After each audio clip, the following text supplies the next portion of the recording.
श्री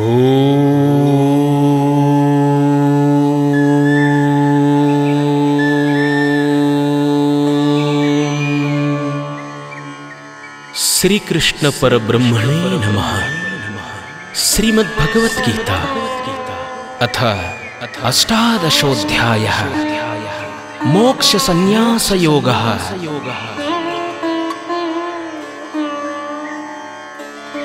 प्रस्तावना।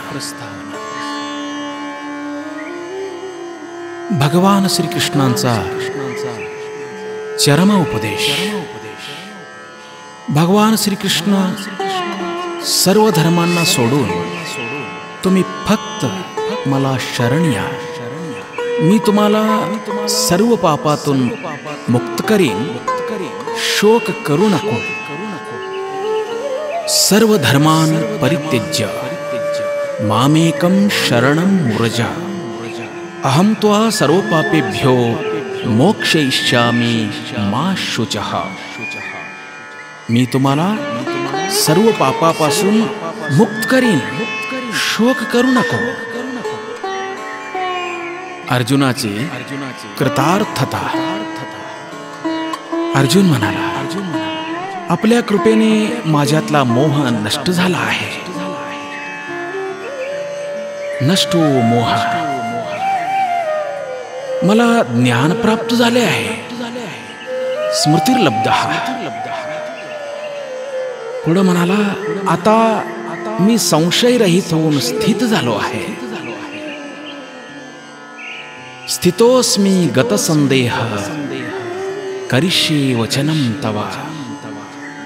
स्थित झालो आहे, आपल्या आज्ञेचे पालन करीन, करिष्ये वचनं तव। असे उद्गार अर्जुन भगवान परमात्म्यासमोर करतात।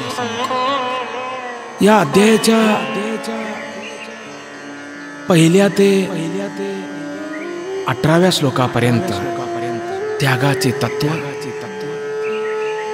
18व्या ते 40व्या श्लोकापर्यंत कर्मविज्ञान आणि 41व्या ते 48व्या श्लोकापर्यंत स्वकर्म साधना, 49व्या ते 55व्या श्लोकापर्यंत नैष्कर्म्य साधना, 56व्या श्लोकापासून 66व्या श्लोकापर्यंत शरण साधना, त्यानंतर 67व्या श्लोकापासून ते 73व्या श्लोकापर्यंत गीतेचे अधिकारी व त्याचे फलकथन, त्यानंतर 74 ते 78व्या श्लोकापर्यंत गीतेचा महिमा वर्णिला आहे।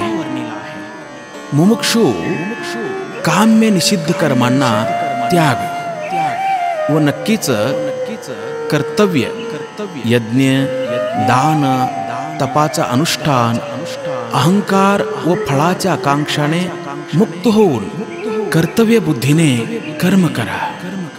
ते कर्म बुद्धी, सुख इत्यादीच्या सात्विक रूपांनाच आत्मसात करा।